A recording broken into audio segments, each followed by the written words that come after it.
ગુજરાતમાં વડોદરાનો ફેમસ એવો જગદીશનો લીલો ચેવડો તમે બધાએ ખાધો જ હશે.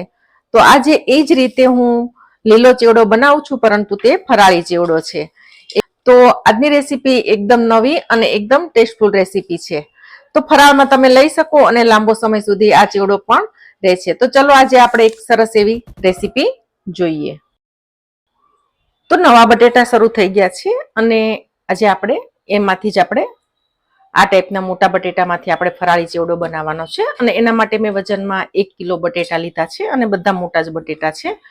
તો સૌથી પહેલા આપણે એની છાલ ઉતારી લેવાની છે. બધા બટેટાની છાલ ઉતારી અને આપણે એને તૈયાર કરી લેશું.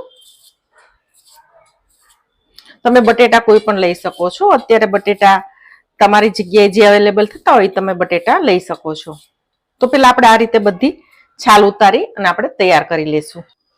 તો બટેટાને છાલ ઉતારી લીધી છે આપણે. હવે એને આપણે ખમણી લેવાના છે. આ રીતની મોટી ખમણી હોય એનાથી આપણે ખમણવાનું છે. જે રેગ્યુલર દૂધીની ખમણી આવે છે એનાથી આપણે નથી ખમણવાનું. અને આપણે એને આમ સીધું નથી ખમણવાનું, આ રીતે. તો આ છે એ ખમણ નાનું થશે અને કટકા કટકા થશે, એટલે આપણે એને આડું ખમણવાનું છે. આ જ રીતે. તો આ રીતના મોટું થશે ખમણ, આ રીતનું. અને જેટલું ખમણ થતું જાય એને આપણે આ રીતે પાણીમાં સાઈડમાં પાણી તૈયાર રાખવાનું છે અને આપણે એને એમાં જ નાખતા જવાનું છે. થોડું થોડું ખમણ ભેગું થાય એમ. તો આ રીતે આપણે બધું ખમણી લેશું. તો આ રીતે બધા બટેટા ખમણી લીધા છે અને હવે આપણે એને 4 થી 5 પાણીમાં ધોઈ લેવાનો છે, કારણ કે આમાં સ્ટાર્ચનો ભાગ વધારે હોય છે. જ્યાં સુધી પાણી ચોખ્ખું ન થાય ત્યાં સુધી આપણે ધોવાના છે. તો આપણે એને પાણી બદલાવી અને આપણે એને ધોઈ લઈશું. તો આપણે ખમણ બરાબર ધોઈ લીધું છે અને એકદમ ચોખ્ખું પાણી થઈ ગયું છે, બિલકુલ સ્ટાર્ચનો ભાગ નથી. તમે જુઓ તો આ રીતે મેં એને 4 પાણીમાં એકદમ મસળીને સરસ ધોઈ લીધું છે પોચા હાથે. તો હવે આપણે એને બહાર લઈ લેવાનું છે, નિતારી લેશું એને.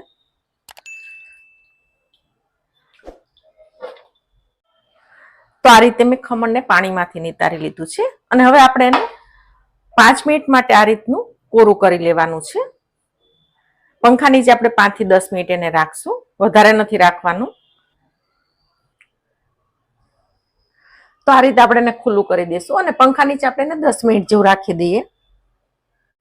તો 10 મિનિટ જેવું થયું છે અને લગભગ સુકાઈ ગઈ છે.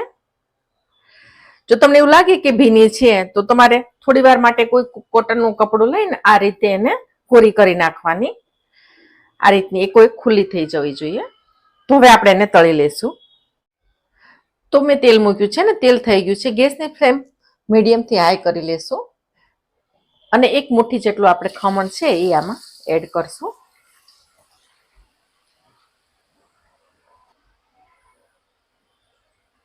થોડી વાર બબલ આવશે, પછી હમણાં બબલ ઓછા થઈ જશે. જ્યારે તમે નાખો ત્યારે તેલ છે એકદમ થઈ ગયેલું હોવું જોઈએ. હવે ગેસની ફ્લેમ આપણે ફૂલ કરશું. 1 મિનિટ પછી બબલ ઘણા બધા ઓછા થઈ ગયા છે. તો 2 મિનિટ પછી તમે જુઓ તો એકદમ સરસ ખુલ્લું થવા મળ્યું છે અને બબલ પણ ઓછા થઈ ગયા છે. હજી 1 મિનિટ થતા લાગશે વાર.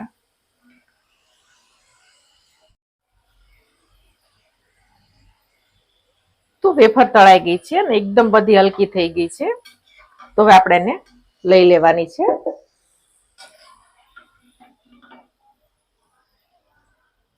એકદમ સરસ તેલ નિતારીને આપણે એને લઈ લેશું.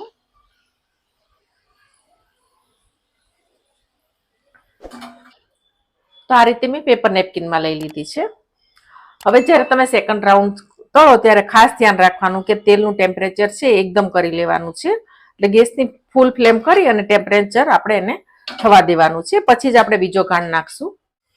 તો સેકન્ડ રાઉન્ડ એ થઈ ગયો છે. આશરે 4 મિનિટ જેવું તળાતા થશે. તો આપણે એને પણ લઈ લઈએ અને બાકીની બધી આ રીતે તળવાની છે. તો આ રીતે આપણું ખમણ છે બધું તળાઈ ગયું છે. હવે આપણે બાકીના જે મસાલા કરવાના છે એ કરી લઈએ. તો એમાં સિંગદાણા નાખવાના છે. મેં શેકી અને એના ફોતરા ઉતારી લીધા છે. એને હવે આપણે તળી લેવાના છે. તો આપણે એને પણ તળી લઈએ આ રીતે.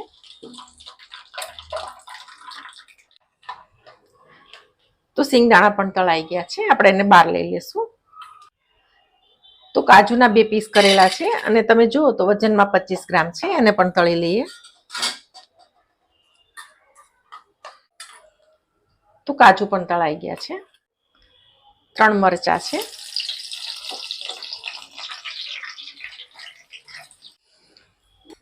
તો મરચા થઈ ગયા છે અને 8-10 મીઠા લીમડાના પાન છે. તો પાન પણ થઈ ગયા છે. તો મેં એક નાનું લોયું મૂકી દીધું છે. આપણે એમાં નાખવા માટે થોડો વઘાર નાનો કરશું અને 1 નાની ચમચી આપણે ઘી મૂકશું. તો 1 ચમચી વરિયાળી છે અને 1 ચમચી તલ છે અને ગેસની ફ્લેમ આપણે ધીમી જ રાખી દઈશું.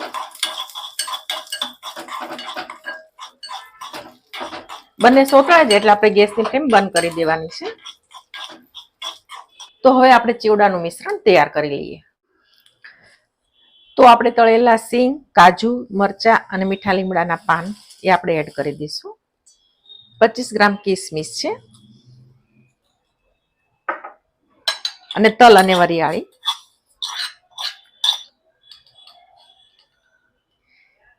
એક નાની ચમચી જેટલું આપણે મીઠું એડ કરશું. મીઠું વધારે ન પડી જાય એનું ખાસ ધ્યાન રાખવાનું છે. અને દળેલી ખાંડ છે.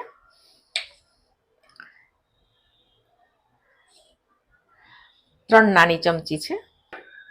બધું મિક્સ કરી દેવાનું છે.